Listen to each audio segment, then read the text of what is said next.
Thank you for tuning in to Terry Sue Videos. In today's video, I'm going to talk about black folks who get attacked for speaking proper. Every time I come across a black person who speaks really proper, they get attacked and ridiculed for speaking proper. They get accused of trying to act white. They get accused of being a coon. They get accused of being a self-hater. But the number one term that's used is Oreo. Oreo means you're white on the inside and you're black on the outside.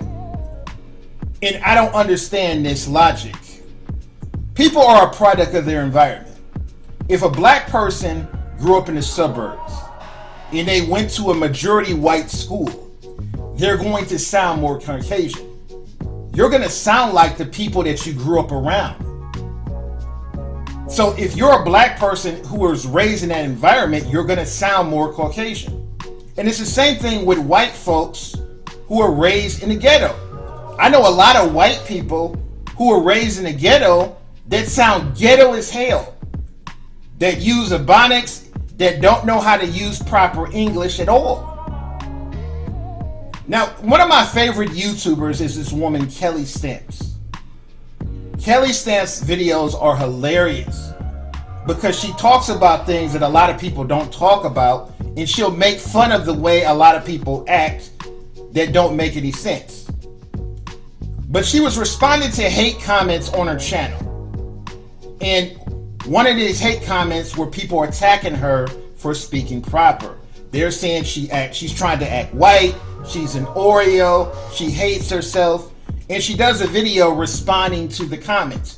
Is my ear. Oh, this is in response to the video titled "Stop Calling Me Oreo," which you should watch. It's old but gold. It's one of the originals. The Rock said 8 months ago, "Stop acting an Oreo then. Why is it that black women like you and Candice Owens have to do all those damn theatrics? Just say what you gotta say. Shit. Enough with the Valley Girl voice, weird facial expressions, and over-the-top hand gestures."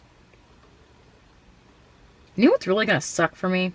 When the race war begins. Everyone's gonna be in the streets fighting, and I'm forced to be the water boy because I am too white for black people and too black for white people. I can't even fight on either side! I'll just be on the sidelines, handing out fresh gauze and towels. My neighbors just came in. Hi. Okay, as I was saying, are you still doing good? Do you need any snacks or water? Okay. This is really the only negative comment I ever get on my channel regularly, which is, "Kelly Stamps, you're not black enough. Your voice sounds stupid. I hate it. Why do you sound like a white girl? You're such an Oreo. Fuck you, Kelly Stamps. You're white." I'm like, I'm white? Wait, that's sick. I'm gonna go drive right now. We're gonna find a cop and I'm gonna punch him in the face and see what happens. Being white is so exciting because I can get away with so much now. Wait, no, I'm not white. I'm black! It's so stupid when people say stuff like this because I'm like, wait a second. If you're black and you make it out the ghetto, first of all, I never was in the ghetto. I'm in Santa Monica, which is like double whammy because people hate me already for being born on the west side. These comments don't make any sense because if you're black and you make it out the ghetto, people are gonna hate you. How dare you leave your people? You should be hanging outside of Chex Cash forever. You should be rapping about hardship. But instead, you chose to be a lawyer. But if you're black and you stay in the ghetto forever, we're not making progress, and then we're just... Leave me alone. Just leave me alone. Some people are comparing Kelly Stamps to Candice Owens. Even though Kelly Stamps' videos are not political. She's not political at all. I think a lot of people compare her to Candice Owens because Kelly Stamps looks a lot like Candice Owens and she sounds a lot like Candice Owens as far as her voice. But Kelly Stamps is not political at all. She's not divisive at all. Her videos are all about comedy and bringing people together and being funny. Candice Owens is controversial. And I can understand why a lot of people don't like her. But I think a lot of the hate that she gets is unwarranted. It's okay to disagree with somebody's political views, but I think it's wrong for people to attack Candice Owens and say she's a coon and she's a self-hater and she hates her own race. And it's gotten to the point where any black person who has a conservative point of view is labeled a coon, is later labeled some type of traitor to their race. I think this is unwarranted. I think it's completely ignorant. There's too much of a crabs in a barrel mentality with some people. Anytime a black person becomes successful and speaks proper and doesn't go along with the victim narrative that the media pushes on black folks, they're automatically labeled an Oreo and labeled a coon. Now, do I agree with everything that Candice Owens says? No, I do not. I disagree with a lot of the things she says. But she's entitled to her opinion. And I'm all for black folks being independent thinkers. Being an independent thinker means you don't always go along with what's popular. You don't always go along with what's popular. If you're just going along with what's popular on social media, then you're not an independent thinker. You're just somebody going along with the bandwagon. I look at the way Will Smith has been attacked over the years. He's always accused of not being black enough. He's accused of being an Oreo, all because he doesn't act vulgar. He doesn't curse in his music. He's one of the few rappers in the history of music to never curse in his music. And MC Hammer was the same way. MC Hammer never cursed in his music, and people said he wasn't black enough because of this.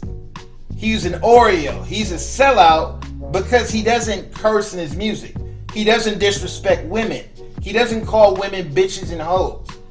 And because of this, he's accused of not being black enough. It amazes me how some black folks look at everything backwards. How is it that all these rappers who call black women bitches and hoes, who rap about killing other black men, how are they looked at as black, but Will Smith is not? That doesn't make any sense.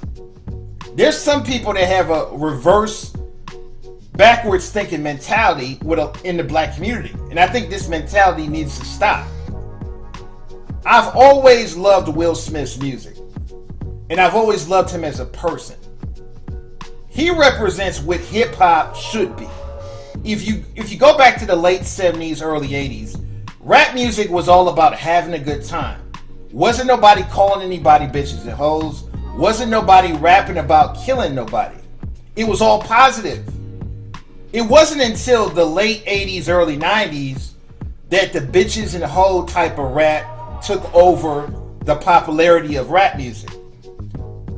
Will Smith reminds me of an old school rapper. His music is all about positivity and having a good time.